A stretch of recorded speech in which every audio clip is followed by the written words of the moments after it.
Yes, it's true. I'm almost 30 years old and I'm still a virgin, you guys.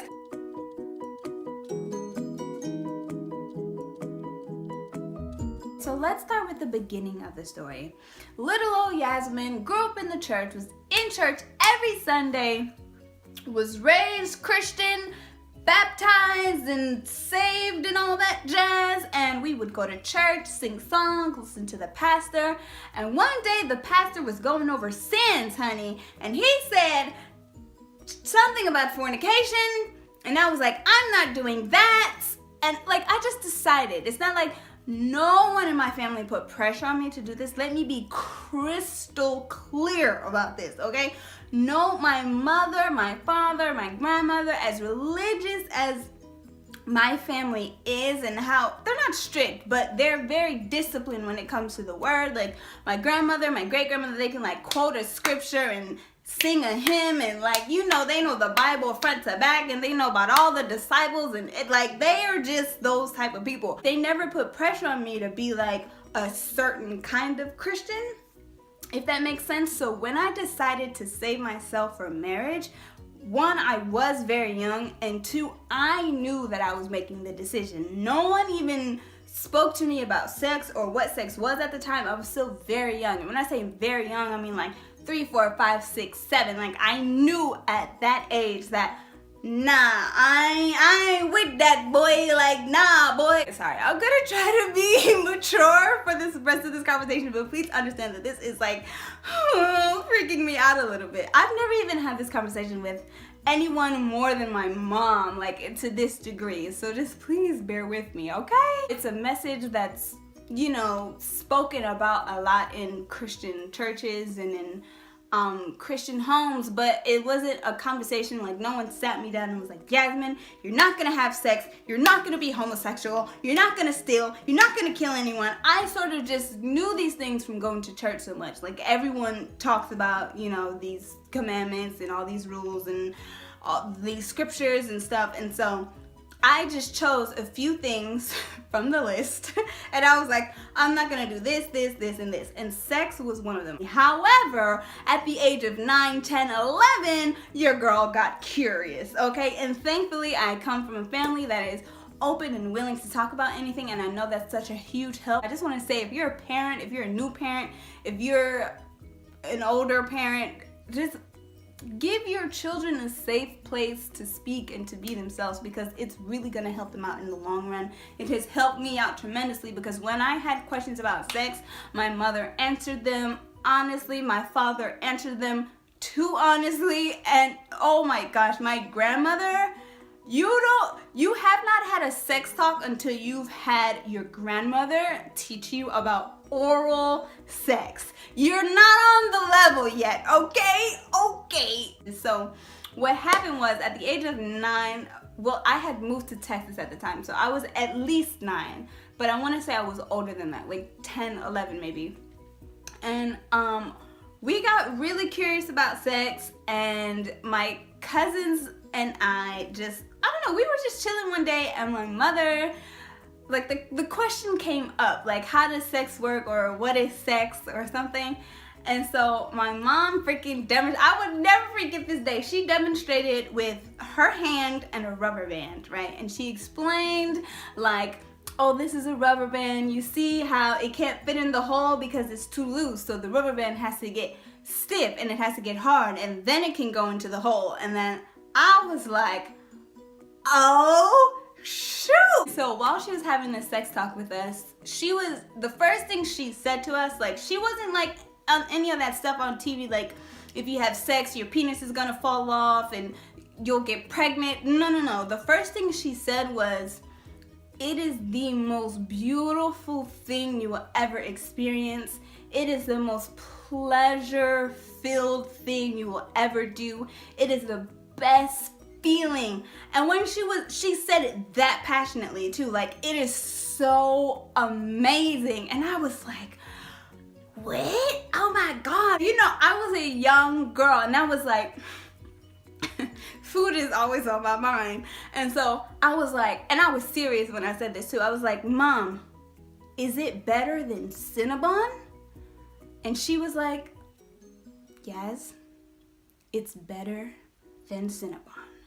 I was like, oh my God. In my mind, Cinnabon was the best thing in life, okay? Like, Cinnabon to me was like, oh, it's so juicy, it's so soft, it's so good. And so when she said sex was better than Cinnabon, I was like, well, shoot. So I love Cinnabon. Cinnabon's like sex. And then I was like, well, I don't like sharing my Cinnabon with people. So I was like, well, I'm not about to share my Cinnabon, i.e. my vajayjay, with anybody. Like, that's how I I know it sounds crazy, but that's how I made the decision. Like, okay, I was a young kid and I knew that I was gonna wait until marriage, and then I got a little curious and I started having feelings, and I was like, well, Mom, what's tea? And she gave me the tea, and I was like, well, shoot, I'm gonna wait then. Especially because I love to savor my Cinnabon. Like,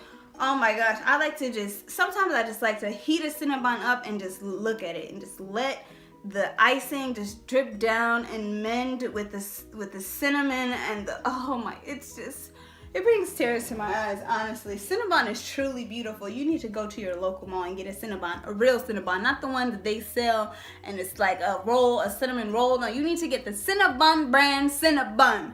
Watch it change your life. So that was about 9, 10, 11. I make it through middle school, I make it through high school, I make it to college. College, I met a young girl who was also a virgin, and I wanted to be her friend. Like, oh my gosh, girl, there's 2 of us in the world. Yeah, I thought it was just me. I made it through college. I made it through my 20s almost, barely, and now I am here and I'm talking about it, and let me just give you an update. I'm still savoring my Cinnabon, you guys, but there are times, okay, when your girl gets weak and she wants to offer a slither, just a little piece, okay, to somebody else. But, you know, God's keeping me strong. My family's keeping me strong. My friends are supporting me in whatever I do, even if I do decide not to wait anymore, because it's not that I don't want to wait anymore. It's just that, oh my gosh, truth is I'm tired and options are few. It wasn't challenging for me up until this point.